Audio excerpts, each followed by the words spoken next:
थोड़ा खराब है, ज्यादा समय नहीं लूंगा, लेकिन मैं कहना चाहता हूं कि आज के दिन 22 फरवरी 14 फरवरी 1981 को जिस दिन ये घटना हुई, पूरे देश में हाहाकार मच गया, इसलिए कि एक मल्लाह की बेटी ने अन्याय का जवाब अपने हाथों से दिया था।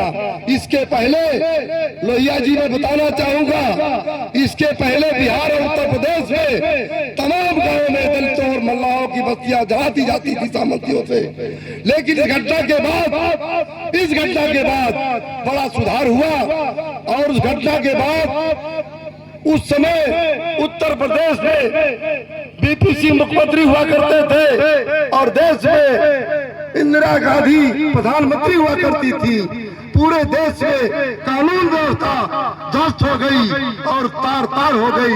मैं बताना चाहूंगा, उसके बाद 3 प्रदेश की पुलिस हेलीकॉप्टर जंगलों में बिहारों में दौड़ा करके पूनम देवी को नष्ट करने का प्रयास कर रही थी, लेकिन बहादुर वीरांगना पूनम देवी ने अपने बचने के लिए 2 साल तक अनवरत प्रयास किया कि किस तरह से वो सुरक्षित रहे, और चाहती तो अपने को सुसाइड कर सकती थी, अपने को कहीं भाग जा सकती थी, लेकिन उन्होंने हिम्मत नहीं छोड़ी और पूरे देश की व्यवस्था चरमरा गई थी। इंदिरा गांधी को प्रधानमंत्री जो थी उनको सरेंडर होना पड़ा। उन्होंने अपने अधिकारियों से और अपने मुख्यमंत्रियों से ये आह्वान किया कि किसी तरह से सरेंडर करवाइए, नहीं तो बहुत दुर्गत हो जाएगी। इसके बाद उन्होंने भिंड जिले के कप्तान राजेंद्र प्रसाद त्रिपाठी को लगाया कि आप किसी तरह से पूनम देवी को सरेंडर करवाइए। उस समय सरेंडर कराने का एक माहौल चल रहा था।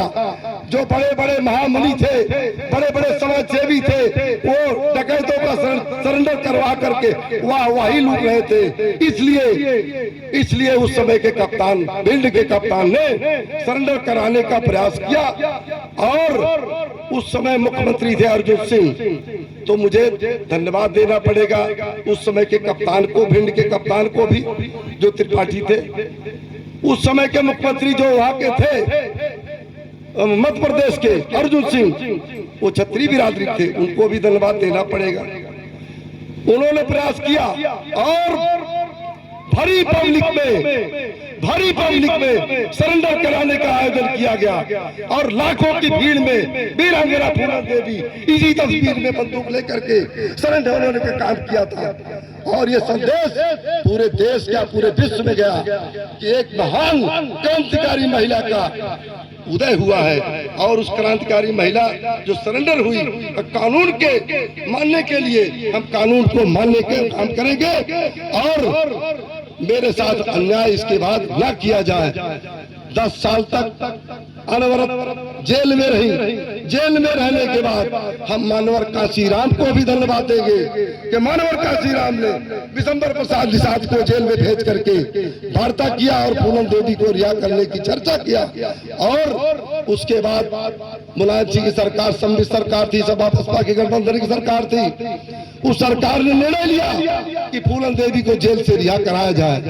मध्य प्रदेश के सारे मुकदमे वापस हो गए थे, उत्तर प्रदेश मुकदमे वापस नहीं हुए थे। मध्य प्रदेश मुकदमे सारे अर्जुन सिंह ने ही वापस ले लिया था, लेकिन उत्तर प्रदेश के मुकदमे वापस नहीं हुए थे। 11 साल बाद फिर मुकदमा वापस होने की प्रक्रिया चली और उसमें हम मुलायम सिंह यादव को भी धन्यवाद देंगे, विशंबर प्रसाद निषाद को भी, मानवर काशीराम को बहुत ज्यादा धन्यवाद देंगे। उनकी सोच के तहत, उनकी विचारधारा के तहत इस दलित महिला के साथ जो न्याय किया गया उसके लिए हम चाहेंगे आजीवन ऋणी होना चाहिए। साथियों, उसके बाद जब 93 में 94 छोड़ने के पहले मैं एक घटना याद करना चाहता हूँ। पूरे देश में, पूरे प्रदेश में पूनम देवी को न्याय दिलाने के लिए कोई तैयार नहीं हो रहा था।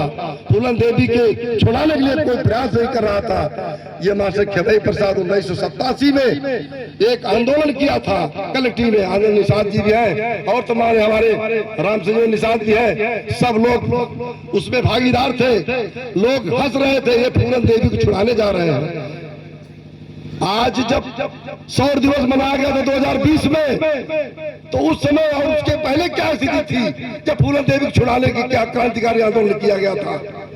तो उस समय तो अरेस्ट किया गया था, हम भी थे अरेस्ट में, उस समय अरेस्ट किया गया था। और आज के 40 साल पहले 35 साल पहले क्या स्थिति समाज की, उससे उस समय भी महाशय खिमई प्रसाद के नेतृत्व में आंदोलन करने का प्रयास किया गया था, कार्य किया गया था। इसलिए हम सारे जिले के सुल्तानपुर जनपद के सारे निषाद साथियों को जिन्होंने इस संघर्ष में भागीदार हुए हैं, जिन्होंने भागीदारी की है, जिन्होंने हाथ बढ़ाया आंदोलन के, ये क्रांतिकारी धरती है सुल्तानपुर।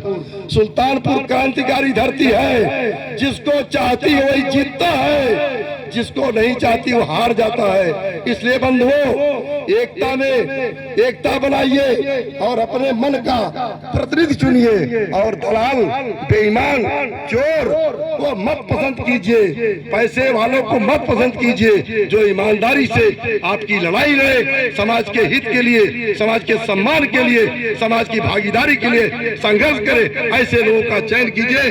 धन्यवाद। जय वीरांगना फूलन देवी।